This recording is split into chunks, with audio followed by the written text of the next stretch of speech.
E já estamos de volta ao Vivo em Cores. Obrigado pelo carinho, pela sintonia, pela audiência. É bom demais ter você conosco. O tema de hoje, gente, trouxemos para você um tema muito importante: infarto. Infarto e seus tratamentos. Conosco aqui, um dos grandes cardiologistas que esse país tem, Dr. Silvio Diopato, médico cardiologista, coordenador médico do setor de cateterismo do Hospital Vera Cruz, em Campinas. Aceitou nosso convite hoje para fazer-nos entender o que é um infarto. Doutor, a gente viu no primeiro bloco, né, essa questão assim dos problemas do coração, os principais problemas, enfim.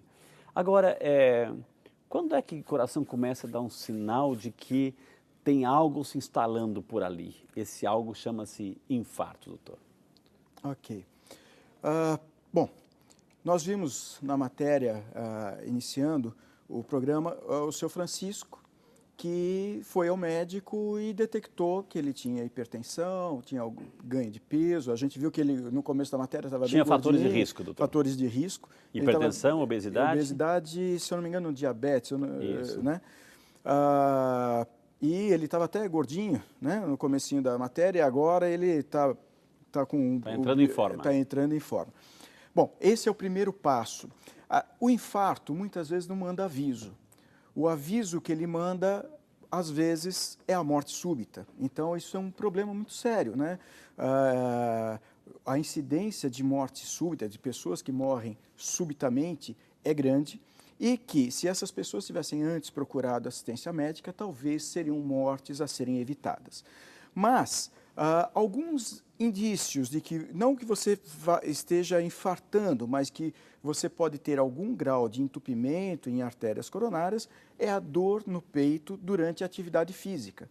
Uma atividade física que você faz habitualmente no seu dia a dia, a dona de casa cuidando da casa, o homem trabalhando, começa a perceber que naquela atividade que antes nunca sentia nada, começa a sentir dor.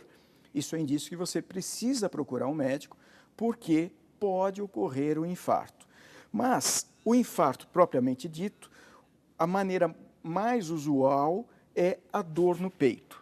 Então, uma dor súbita, estamos aqui conversando, e subitamente aparece uma dor no peito. Tem no coração, é do lado direito, do lado esquerdo, é bem no meio? Como é que é, doutor?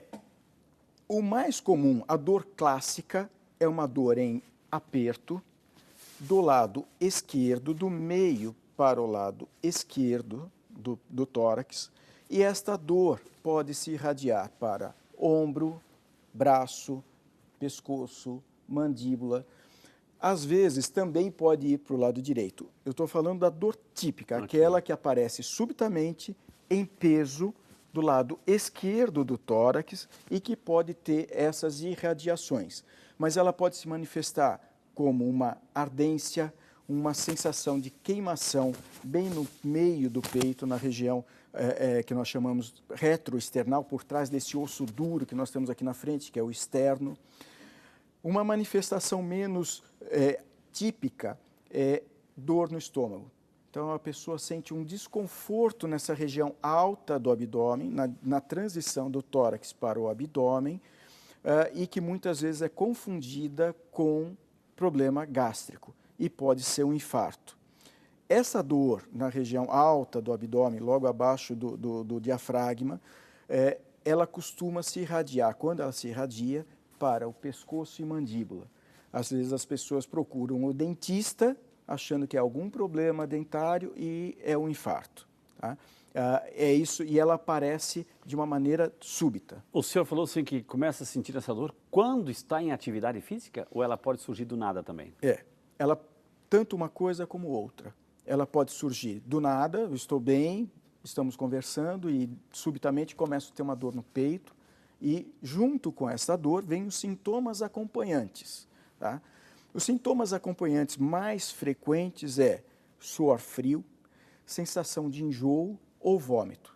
Habitualmente, as pessoas que sentem essa dor, é uma dor muito intensa, então elas têm uma sensação de enjoo. O que está acontecendo com o coração naquele momento ali, doutor? Ele está sofrendo, interrompeu a passagem do sangue e parte do músculo cardíaco não está sendo oxigenada. Como a parte do músculo não está sendo oxigenada, ele começa a sofrer. Ele está asfixiando. Ele precisa de combustível. Ele precisa de combustível, ele precisa de oxigênio. E isso não está chegando. e a manifestação que nós temos é a dor.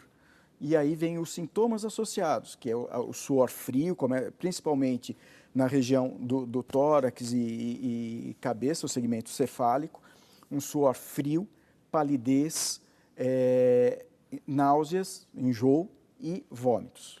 Agora, o doutor Silvio, só para quem está em casa, para não se assustar, pelo amor de Deus, a gente quer prevenir, mas falar a verdade das coisas, os fatos, enfim. Mas assim, nem toda dor no peito, ela é cardíaca, ou seja, porque a gente sabe também que tem as dores musculares, tem gases provocam dores no peito também. Como diferenciar que é uma dor, né, de infarto, uma dor de gases, uma dor muscular, doutor? Aí tem algum limite aí? A pessoa ela pode, conhecendo o seu histórico, a pessoa pode interpretar um pouco esta dor. Por exemplo, uma pessoa que fez uma atividade física, carregou peso, fez muita atividade física que exige o trabalho muscular. E ela sente uma dor que apareceu, uma dor que piora quando movimenta ou quando inspira profundamente. Essa dor, muito provavelmente, tem origem ou muscular, ou osteoarticular, muita academia, etc. ou trabalhou pegando peso, fez uma mudança, né, ou fez aquela faxina anual e no final do dia podem aparecer esse tipo de sintoma. Porém, o que nós, médicos, orientamos para a população, em caso de dúvida, não tenha dúvida, vá ao pronto-socorro, procura assistência médica. Porque, Frei, essa dor típica que eu citei aqui, ela não é a mais frequente. Então, para vocês terem uma ideia, 15% dos infartos são sem sintomas. 15% das pessoas que infartam não sabem que infartaram. Às vezes vão descobrir meses, anos depois. Portanto, como é difícil a distinção entre uma dor de origem cardíaca e não cardíaca, é difícil até para o médico. Nós classificamos essa dor do peito em tipo A, B, C, e mesmo assim nós temos dúvidas. Muitas vezes nós médicos temos dúvidas se aquela dor é de origem cardíaca ou não. Então, eu acho que para a população o mais importante pode ser alguma outra coisa que não o coração? Sim. Você conhecendo o seu histórico, eu já tive essa dor antes, quando eu fiz exercício, é parecida, tudo bem. Até pode servir de orientação, mas o que a gente pede na dúvida, vá ao pronto-socorro, procure assistência médica para esclarecer. Vai fazer o eletrocardiograma, o médico vai escutar o seu coração, vai medir a sua pressão, vai ver a sua frequência cardíaca e com isso ele vai poder mapear e saber, não, olha, pode ir para casa, tranquilo, não é nada, ou não, olha, precisa internar para a gente observar por um tempo maior. Ou seja, não se desesperar, mas não negligenciar. Nunca, jamais. Na dúvida, jamais. procura.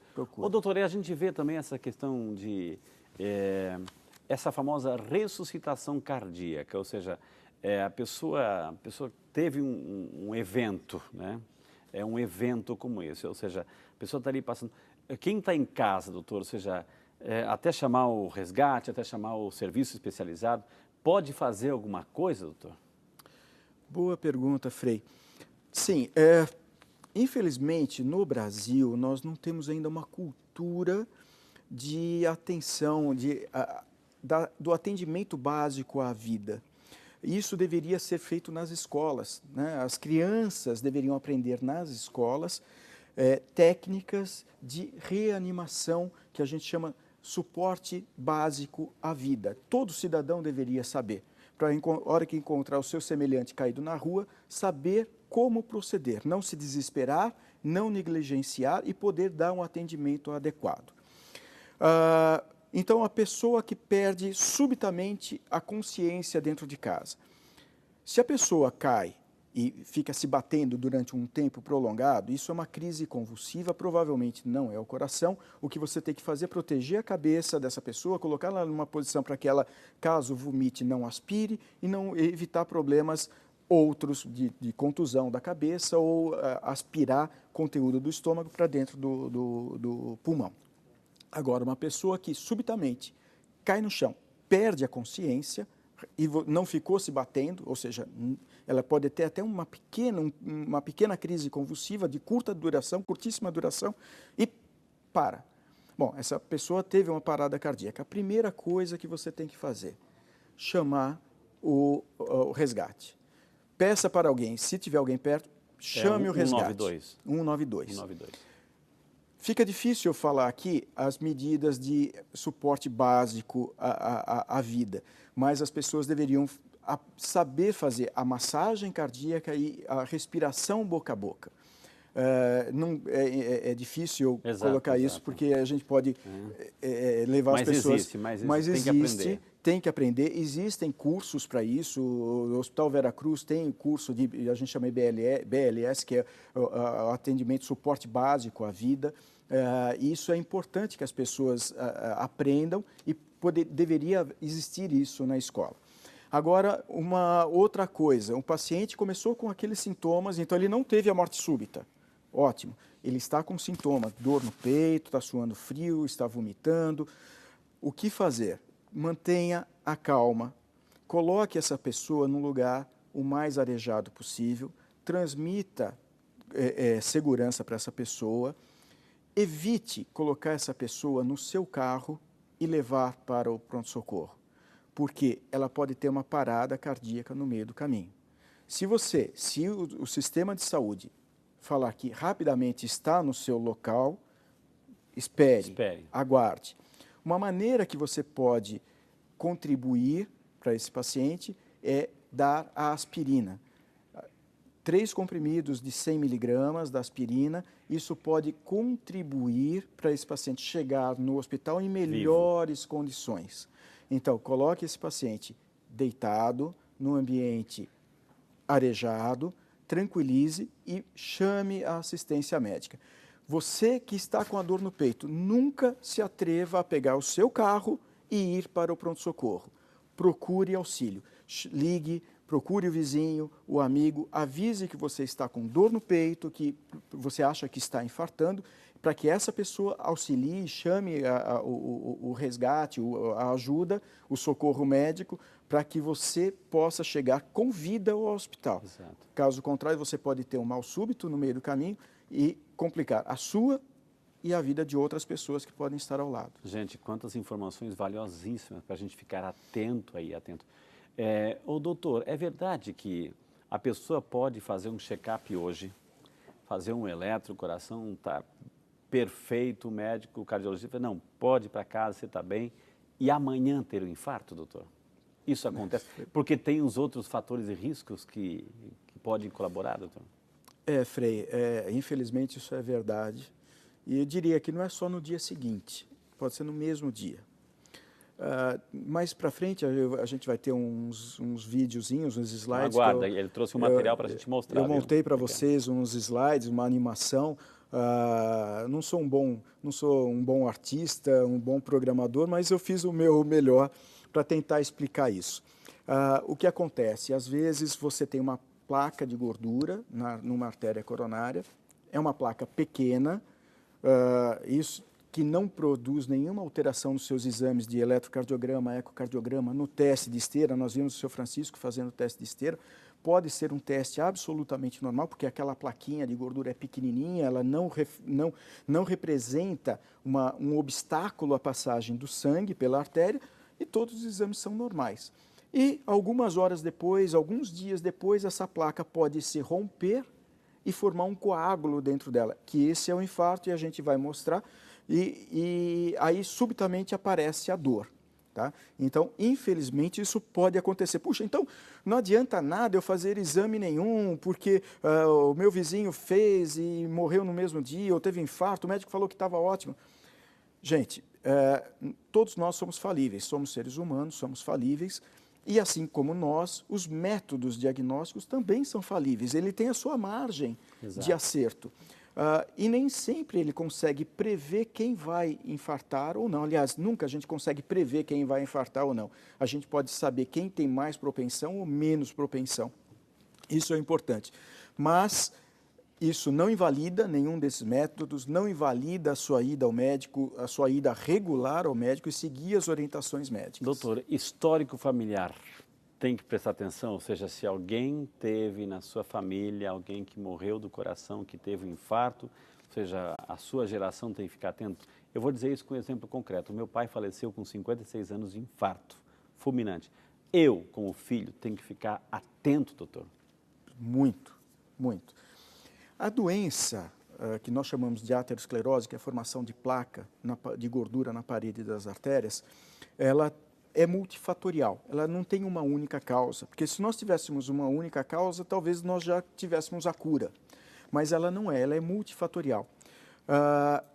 A história familiar, a hereditariedade é importante, o sexo, o homem tem mais propensão a desenvolver essa doença do que a mulher, a idade, acima dos 40 anos, no caso do homem, a mulher acima dos 60, começa a ter mais frequentemente o aparecimento das placas de gordura, a manifestação da placa de gordura.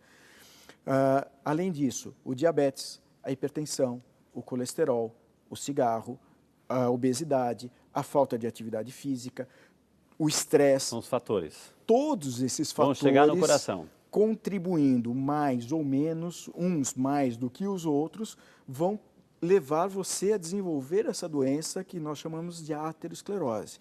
No seu caso, com seu pai, que infartou aos 55, 56 anos, você tem um fator familiar, uma história familiar forte para a doença coronariana. Então, você tem que acompanhar fazer o seu segmento de maneira bastante rigorosa. Pessoas que têm a mãe que infarta antes dos 60 anos, é um forte preditivo de que tem a doença, porque a mulher a doença começa a se manifestar depois da menopausa, quando ela perde a proteção do estrogênio, que é o hormônio feminino, que deixa as artérias mais maleáveis, mais flexíveis. Na medida que a mulher perde esse hormônio, ela fica igual ao homem. Isso vai ocorrer lá a partir dos 50, 55 anos. Então, ela leva um tempo para desenvolver a doença. Por isso que a doença vai começar a aparecer depois dos 60. Se a doença aparece antes dos 60, ou seja, muito precocemente, é um fator de risco alto. Você tem que tomar cuidado. Mas eu faço, doutor, eu tenho pelo menos isso, eu tomo cuidado de fazer o eletro, de fazer o acompanhamento, de fazer isso. É fundamental. Eu aprendi a fazer, doutor. Perfeito. Gente, quantas informações valiosíssimas e práticas estamos aprendendo hoje com um dos maiores especialistas do coração que a gente tem nesse planeta, aí, nesse Brasil, o doutor Silvio. Vou chamar um intervalo na sequência aí, vamos mostrar as animações. Vamos começar a mostrar as animações que ele trouxe assim para ver as nossas veias, a nossa artéria por dentro. Tudo isso e muito mais no próximo bloco, só no seu Vida e Saúde, que volta já só para você.